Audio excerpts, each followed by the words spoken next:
When the new Indian Scouts came out, I declared them better than the Sportster models from Harley, but also said that I hoped the company would keep the more accessible Scout 60 models, providing younger and entry-level riders with a less pricey option. And Indian did one better by updating the Scout 60 models more in line with their big brothers. So we get 3 new Scout 60s and 2 different trims, which should provide an option for everyone. Are they better than the Harley-Davidson Nightster models with which they compete? Let's check them out, and if you're enjoying the content, please consider subscribing, liking the video, and sharing it with friends.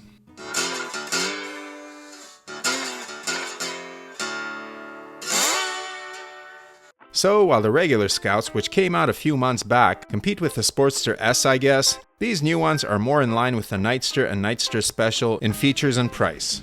How do they stack up? Performance-wise, not that well. While the Nightster has a wet weight of only 481 pounds, pretty accessible for smaller riders, beginners, and for sport riding, the 3 new Scouts range between 536 and 551 pounds wet. Lighter than the bikes they replace, but way heavier than the Harley. And while the Nightster makes 91 horsepower and 72 pound-feet of torque, these bikes put out 85 horses and 65 pound-feet. Additionally, the Scout 60 models still have a 5-speed gearbox to the Nightster's 6. Funny how only a few years ago the Scouts ran circles around the old air-cooled Sportsters, while now they lag a bit behind the new ones. The Nightster should be able to beat the Scout 60 models in acceleration and on a twisty road, though the difference shouldn't be huge. So what are the other details about these new bikes? Price-wise, the Nightster costs $12,000 US, while the Nightster Special costs $13,500. These new 60s, all based on the same platform, are priced all over the place. The Bobber 60 is the least expensive, costing the magical $10,000 US and 14,300 Canadian, which makes it the least expensive American cruiser from a major company. The Club Style Sport 60 will set you back $11,500 US and 15,800 Canadian, while the Fat Fendered Classic 60 will run you $12,000 US and 16,300 Canadian.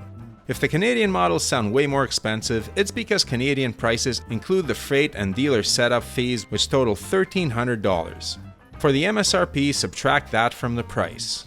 Strangely, the Scouts also have limited versions which add cruise control, a color TFT dash, rider mode, standard sport and rain which dial in throttle response and traction control, and a USB port.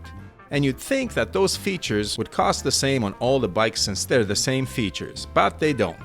In the United States, if you want the limited package on your Scout Bobber 60, you will pay $1,700, while the same package costs only $700 on the Sport and Classic Scout 60s. In Canada, the package on the Bobber costs $1,800, but only $800 on the Sport and Classic. The only reason for this that I can think of is that they're really cutting into the margin on the base Bobber in order to get the MSRP as low as possible to get people in the door, especially in the States, to get it below that magical $10,000. They might even be selling that bike at a loss, which means that the Bobber 60 is the best bang for the buck choice. Indian figures that the profit on that one will come from accessories, service fees, and riders trading up for more expensive bikes. So, if the Scouts are not faster than the Nightster and have only 5 gears instead of the Nightster's 6, how do they compete? Well, one way is price, as the Bobber and Sport Scout 60s are less expensive, especially the Bobber. And the other is the most important way, and that's styling and overall appearance. They just look better. Yes, like the Nightster, they are liquid cooled, but they are styled a lot cleaner. While the Nightster incorporates some of the styling cues of the Iron 883, which was a nice looking motorcycle, the exposed hoses on the left side of the motor and the enormous radiator are a definite miss. The new Scouts, on the other hand, minimize the radiator by painting it black, making it thin, and hiding it between the down tubes of the frame. The hoses are much less visible, and you can actually see through the engine like you would with an air-cooled bike, while the Nightster's engine appears dense. It is clear when comparing the designs that Harley designed the Rev Max engine for use in adventure and sport bikes, where bodywork can be used to shroud the radiator, while Indian clearly built the Speed Plus 999 engine to be seen in a cruiser, which is why the Scouts look so much cleaner. I mean, look at that hose on the Nightster. Harley needs to make like RuPaul and tuck it in. And let's be real, people don't buy cruisers for performance. They buy them for the looks and presence, which makes the styling the most important thing. Personally, I enjoy riding faster, more powerful and lighter bikes, but if I'm shopping for a cruiser, a big part of the enjoyment of the bike is looking at it. And if I'm walking up to it on the street or staring at it from my seat in a cafe, let's admit it, we've all done that, I'd rather be looking at a Scout. Some of the other details about the 60s, Indian has already prepared a catalog of accessories which include all you need to increase power, turn your bike into a touring rig if you want, or customize it to fit you. All the Scout 60s come with mid-controls because Indian figures that these low bikes with seat heights in the 26 to 27 inch range will be attractive to smaller riders.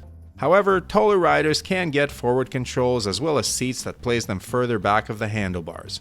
Also, there are options for customizing the handlebar positions. So, what to make of these bikes? I have to say, I'm glad that Indian is paying more attention to the entry-level side of the market. In these times of raging inflation, it's nice that there is at least one bike with an MSRP around $10,000 US, and 85 horsepower is plenty. Believe it or not, when I started riding in the 90s, even the big 800-pound Harley dressers had less than 60 horsepower stock.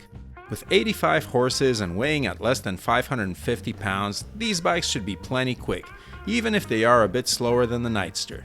I would, however, like to see a 6th gear. 5 is so 20 years ago. But they look good, and that's the thing that matters most.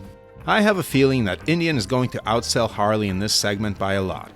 Indeed, Harley seems to have surrendered entry-level bikes to Indian entirely, and at this point would be better off just bringing back the old Evo Sportsters. They were heavy, slow, and poor handling, but they looked and sounded awesome, which is what matters most to cruiser riders. I have to admit that I'd take a Sportster 48 over any of these bikes. But what about you? If you were looking for an entry-level cruiser for yourself or someone else, which bike would you recommend? Harley, Indian, or maybe even one of the new Royal Enfield 650s?